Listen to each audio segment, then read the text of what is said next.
friends, I Pinky Sharma, Assistant Professor in Biyani Girls B.Ed College. Welcome you all on behalf of Guru KPU. Today I am going to deliver a lecture on the topic of correlation. Correlation जिसे सहसंबंध कहा जाता है। सहसंबंध का mean है कि जब भी दो वेरिएबल की बात करते हैं या दो चर होते हैं जिसमें एक कारण होता है और दूसरा उसके कारण से होने वाला जो प्रभाव देखा जाता है, तो कारण और प्रभाव का संबंध जब दो समंग श्रेणियां होती हैं, जो भी दो रिलेटेड डेटा होते हैं, डेटा में एक्स वेरिएबल है और वाई वेरिएबल है, एक्स वेरिएबल का वाई वेरिएबल पे क्या इफ़ेक्ट होता है, इन दोनों के कारण और प्रभाव के संबंध को ही या इनकी दोनों के अंतर्निर्भरता को ही पारस्परिक सहसंबंध कहा जाता है। जैसे एग्जाम्पल के लिए किसी शहर में बढ़ रहे व्हीकल का कारण होगा दुर्घटना, तो जो व्हीकल होगा वो है कारण और उसका जो प्रभाव हो रहा है वो है दुर्घटना। तो किसी भी जब भी दो श्रेणियां होती हैं, जब भी कारण और प्रभाव देखा जाता है या दोनों के पारस्परिक अंतर्निर्भरता को देखा जाता है तो उसे सहसंबंध कहा जाता है। जैसे मूल्य में वृद्धि के कारण सप्लाई में भी वृद्धि को होना या मूल्य बढ़ना तो मांग में कमी होना, तो इन दोनों का जो भी है कि जैसे अच्छी वर्षा होने से उत्पादन अच्छा होगा, तो अच्छी वर्षा क्या होगा, कारण होगा, और उत्पादन उसका क्या होगा, प्रभाव होगा। तो एक समंग श्रेणी में जो परिवर्तन होता है, एक चर में जो परिवर्तन होता है वो होता है कारण, और कारण के परिणाम स्वरूप जो दूसरी श्रेणी में परिवर्तन होता है जिस अनुपात में होता है वह उसका प्रभाव कहलाता है।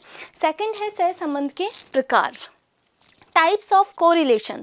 फर्स्ट जो है धनात्मक एवं ऋणात्मक सहसंबंध, पॉजिटिव एंड नेगेटिव। जब दो श्रेणियां होती हैं और उनमें परिवर्तन का अनुपात एक ही दिशा में होता है या समान अनुपात में होता है, जैसे 10, 20, 30, 40, 50, 60, यानी 10-10 का रेशियो है जो इंक्रीज हो रहा है वो एक ही दिशा में होगा और एक स्ट्रेट लाइन बनेगी जिसे बोला जाएगा पॉजिटिव कोरिलेशन।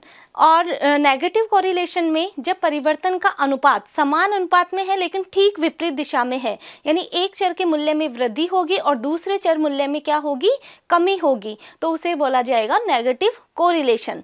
सेकंड है रेखीय तथा अरेखीय सहसंबंध। लीनियर कोरिलेशन कि जब भी दो पद के मूल्य में परिवर्तन देखा जाता है और दो पद मूल्य में परिवर्तन एक स्थायी या समान अनुपात में होता है तो उसे रेखीय सहसंबंध कहते हैं। यदि इसे ग्राफ पे अगर डॉटेड डेटा रूप में किया जाएगा मूल्यों को तो एक स्ट्रेट लाइन बन के आएगी और स्ट्रेट लाइन बिल्कुल फिक्स्ड रहेगी जिसे रेखीय सहसंबंध कहा जाएगा। अरेखीय सहसंबंध जब दोनों पद मूल्यों में परिवर्तन एक समान अनुपात में न होकर एक बिल्कुल अस्थिर दिशा में हो, जिसमें एक स्थायी रेखा नहीं बनती बल्कि ये एक स्थायित्व का अभाव होता है, जिसे अरेखीय सहसंबंध कहा जाता है। फॉर एग्जाम्पल, यदि किसी फैक्ट्री में लेबर के जो नंबर हैं अगर आप उसको डबल कर देते हो तो जो उत्पादन होगा, जो प्रोडक्शन होगा वो डबल होगा। दैट इज मीन है कि लीनियर कोरिलेशन है। और जब आपने लेबर को दुगना कर दिया और उत्पादन दुगना नहीं हो रहा तो उसका मीनिंग है अरेखीय सहसंबंध है। थर्ड है सरल आंशिक व बहुगुणी सहसंबंध। जो होता है ये जो सहसंबंध होता है वो डिपेंडेंट वेरिएबल पे निर्भर करता है। जैसे सरल का मतलब होता है एक स्वतंत्र चर होगा और दूसरा आश्रित चर होगा, तो दो चरों के आपसी सहसंबंध को कहा जाता है सरल सहसंबंध। नेक्स्ट है आंशिक, जिसे पार्शियल कोरिलेशन कहा जाता है, जिसमें दो या दो से अधिक यानी तीन चरों के मध्य संबंध को देखा जाता है। जैसे फॉर एग्जाम्पल मैंने लिया कि अगर आप वर्षा को स्थिर मानकर चावल की उपज पर अगर खाद्य की मात्रा का प्रभाव का अध्ययन करते हो तो खाद की मात्रा का प्रभाव का अध्ययन करते हो तो ये क्या है, आश्रित चर है। तो जिसमें तीन या अधिक चरों के मध्य जो संबंध को देखा जाता है, जिसमें वर्षा को स्थिर मान लिया और चावल की उपज पर खाद की मात्रा का प्रभाव का अध्ययन देखा, तो ये आंशिक सहसंबंध है जिसमें आपने वर्षा को स्थिर माना है। नेक्स्ट है बहुगुणी सहसंबंध, जिसे मल्टीपल कोरिलेशन कहते हैं, जिसमें वर्षा, चावल और खाद, जिसमें तीनों का उदाहरण लिया जाता है, लेकिन वर्षा और खाद का मैंने क्या माना है कि इनमें दोनों को स्वतंत्र चर मान लिया और खाद को आश्रित चर मान लिया। तो वर्षा एवं चावल पे जो खाद की मात्रा के प्रभाव का अध्ययन देखा जाएगा वो बहुगुणी सहसंबंध होगा। नेक्स्ट है डिग्री ऑफ कोरिलेशन, जिसे कहा जाता है सहसंबंध का परिमाण।